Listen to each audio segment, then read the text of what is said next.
Men saqlagich klapanini tekshirib ko'rishim kerak, dedi to'satdan Karlson va qandaydir kichkina dastani aylantira boshladi.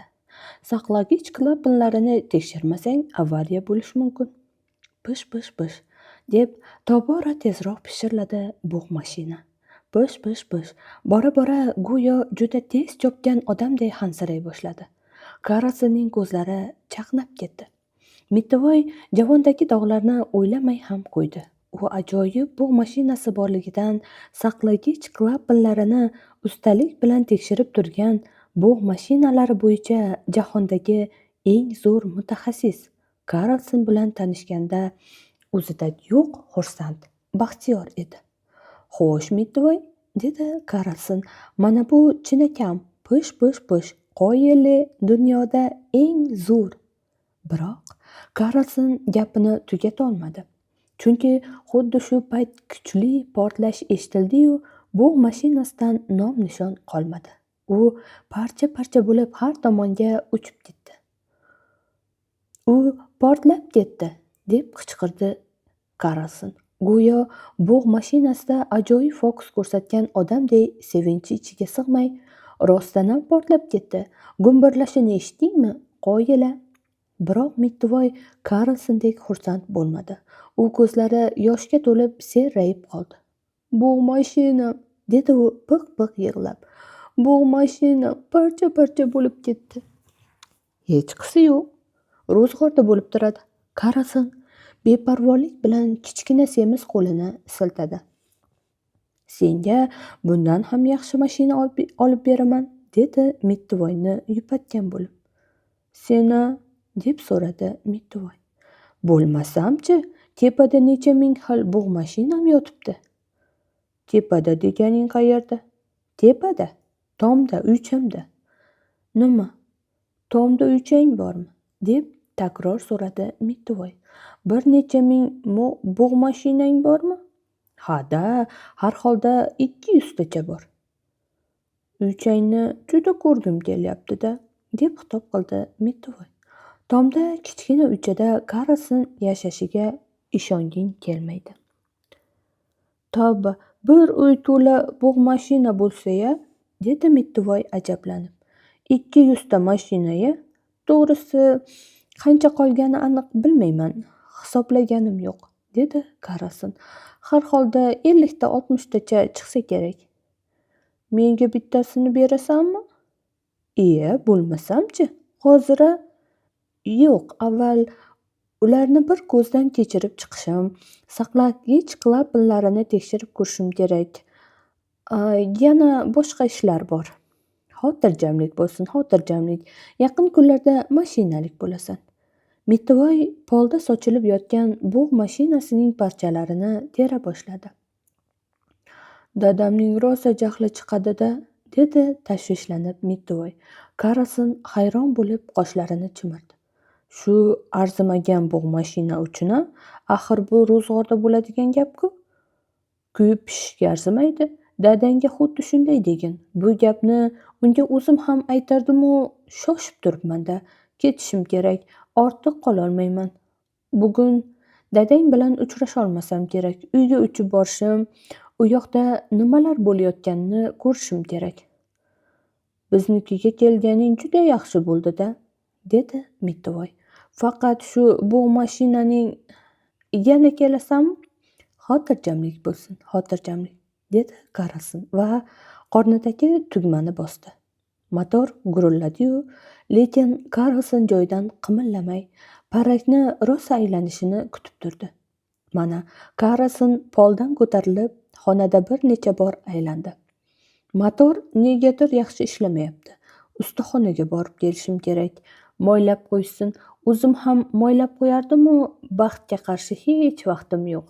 Ha, ustaxonaga birov borib kelmasam bo'lmaydiganga o'xshaydi. Mittivoy ham o'zicha uning ustaxonaga borgani ma'qul deb o'yladi. Karlson ochiq derazadan uchib chiqib ketdi. Uni baqaloq kichkina gavdasi yulduzlar jimirlagan tiniq bahor osmonida aniq ko'rinib turardi. "Ko'rishguncha xayr, Mittivoy", deb qichqirdi Karlson. Semiz qo'lchasini silkitib va zum o'tmay ko'zdan g'oyib bo'ldi. Karlson minora quradi. Uning ismi Karlson, tepada, tomda yashaydi deb sizga bir necha bor aytdim-ku, dedi Mitvoy. Axir buning nimasiga hayron bo'lasiz? Axir odamlar xohlagan yerida yashaydi-da. Nima, mumkin emasmi? O'jarlik qilma, Mitvoy, dedi oyisi. Bilasanmi, bizni juda qo'rqitib yubording-ku. Chinakam portladi axir. O'lib qolishing mumkin edi-yu. Nahotki tushunmasang? Tushunaman, lekin baribir Karlson bu mashina bo'yicha jahonda eng zo'r mutaxassis, deb javob berdi. Mitvoy va oyisiga jiddiy qarab qo'ydi. Axir nahotki oyisi tushunmasa, bug' mashinasi bo'yicha dunyodagi eng zo'r mutaxassis saqlagich klapanlarini tekshirib ko'rishni taklif qildi-yu. Yo'q, bermayman deb bo'ladimi? Qilmishingga o'zing javob berishing kerak, dedi dadasi jahl bilan. Hamma aybni tomda yashaydigan qandaydir Karlsonga ag'darishning nima keragi bor? Umuman bunaqa odamning o'zi yo'q. Yo'q, dedi Mitvoy. U bor. Ucha oladi ham degin, dedi Bosse masxaranomus. Nega kulasan? Ha, ucha oladi, dedi Mitvoy shartta.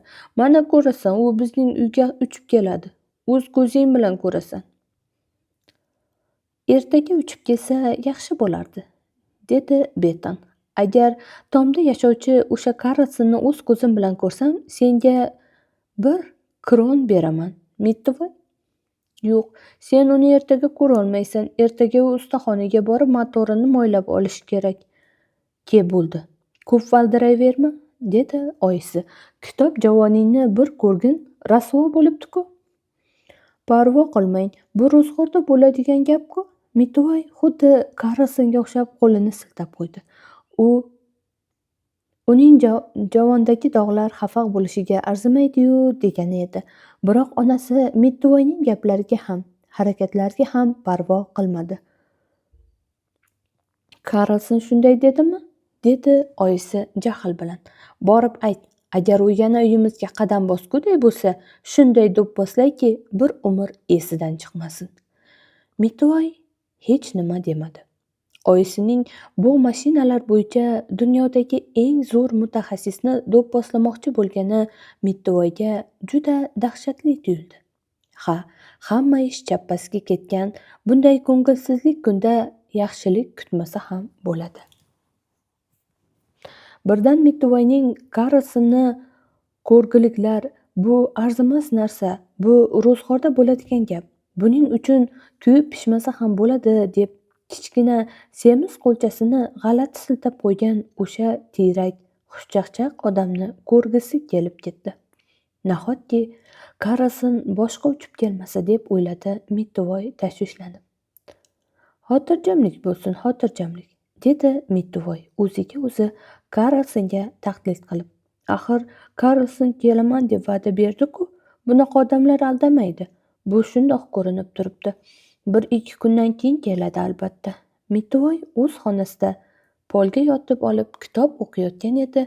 Yana qulog'iga g'alati g'o'ng'illagan tovush eshitildi. Sal o'tmay xonada kattakon ariday Karlson uchib keldi. U allaqanday sho'x bir qo'shiqni xirgoyi qilib shift ustida bir necha bor aylandi. Karlson devorga osilib qo'yilgan suratlarning oldida uchib o'tarkan, ularni yaxshilab ko'rib olish uchun har gal uchishni sekinlashtirar, u boshini qiyshaytirib, ko'zlarini qisib qarardi. Chiroyli suratlar, dedi u nihoyat. Judayam chiroyli, biroq menikiga yetmaydi. Albatta. Mitvoy o'rnidan sapchib turdi. Karlson qaytib kelganidan u juda xursand edi. Tomda suratlaring ko'pmi? Deb so'radi u. 1 necha ming. Axir bo'sh vaqtlarimda o'zim ham surat olaman-da. Men kichkina xo'roz va qushlarni suratini, keyin eng chiroyli narsalarni rasmini solaman. Xo'rozlarning suratini dunyoda hech kim menday yaxshi sololmaydi, dedi Karlson va bir aylandi-da Mitvoyning yoniga qo'ndi. Nimalar deyapsan? Dedi Mitvoy. hayron bo'lib. Sen bilan birga tomga chiqsam maylimi? Uyingni, bu mashinalaringni, suratlaringni judayam ko'rgim kelyapti. Bo'lmasamchi, bemalol, deb javob qildi Karlson. Birga chiqasan, aziz mehmonim bo'lasan, faqat boshqa safar. Sabrim chidamayapti, dedi Mittuvoy. Xotirjamlik bo'lsin, xotirjamlik, dedi Karlson. Uyimning u yoq bu yog'ini yig'ishtirib olishim kerak. Birpasda bo'laman. Uyni tez yig'ishtirishda jahonda eng usta odam kimligini o'zing fahmlab turgandirsan. Hoynahoy sendirsan, dedi Mittuvoy iymanibgina. Hoynahoy emish, dedi Karlson jahli chiqib. Hoynahoy deganing nimasi? Hali shubha ham qilasanmi? Tomda yashovchi Karlson uyni tez yig'ishtirishda jahonda tengi yo'q usta. Bu hammaga ma'lum. Karlsonning hamma narsada zo'rligi Mittuvoyni hech ham shubha qilmasdi. Har xil o'yinlar o'ynashda dunyoda hech kim undan o'rtoqni topolmasa kerak. Mittuvoy buni o'z ko'zi bilan ko'rib ishondi. To'g'ri. Krister bilan Gunilla ham yaxshi o'rtog'u, lekin ular tomda yashovchi Karlsonning tirnog'iga ham arzimaydi. Krister bo'lsa iti Yofanni maqtagan. Mittuvoyni ko'pdan buyon Yofaga havasi kelib yuradi. Agar u ertaga ham Yofasini maqtasa, unga Karlson haqida gapirib beraman. Kristerning Yofasi tomda yashovchi Karlson oldida nima bo'pti? Unga xuddi shunday deyman. Lekin Mittuvoy itni juda yaxshi ko'radi. It desa dunyodagi hamma narsadan voz kechishga tayyor.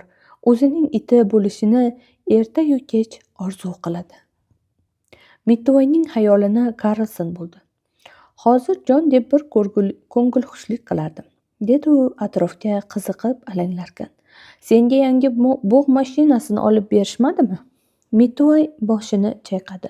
U bug' mashinasini eslab, mana hozir Karlson shu yerdaligida oyisi bilan dadasini uni chindan ham borligiga ishonishlari mumkin edi deb o'yladi.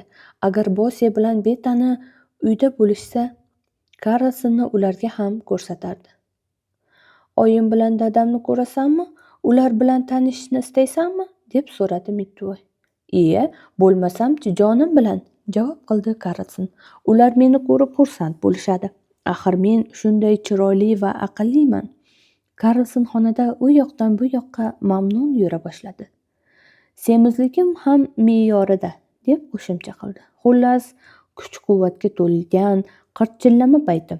Ha, ota-onang men bilan tanishgandan xursand bo'lishadi. Oshxonadan kelayotgan yumaloqlab qovurilgan tiftelning hididan Mittuvoy hozir tushki ovqatga o'tirishini fahmladi. U o'ylab ota-onasi bilan Karlsonni tushlikdan keyin tanishtirishga ahd qildi. Birinchidan tiftel qovurayotganda onasiga xalaqit berilsa, buning oqibati yaxshi bo'lmaydi. Bundan tashqari oyisimi yoki dadasi birdan Karlson bilan bug' mashinasi yoki kitob javonidagi dog'lar haqida gaplashib qolishsa, bunga hech yo'l qo'ymaslik kerak. Tushki ovqat paytida Mittuvoy bug' mashinalar bo'yicha dunyodagi eng zo'r mutaxassisga qanday muomala qilish zarurligini ota-onasiga bir amallab tushuntirib qo'yadi. Ular ovqatlanib bo'lib hamma gapga tushunishgandan keyin Mittuvoy hammalarini o'z xonasiga taklif qildi. Iltimos, dedi Mittuvoy, mening xonamga kirsanglar. Tomda yashovchi Karlson bugun menikida mehmon bo'lib kelgan. Ular hang-mang bo'lib qolishdi. O'shanda ularning aftini rosa tomosha qiladi. Xonada u yoqdan bu yoqqa yurib turgan Karlson to'satdan to'xtadi. U bir joyda qotib qoldi-da, xuddi iskovich itga o'xshab hidkalana boshladi. Qovurilgan tiftel, dedi u. Oh, qovurilgan tiftelni o'lguday yaxshi ko'raman-da. Mittuvoy hijolat bo'ldi. Axir Karlsonning bu gapiga agar xohlasang qolib biz bilan ovqatlan deb javob qilish kerak edi, xolos. Biroq Mittuvoyning bunday deyishga yuragi betlamadi.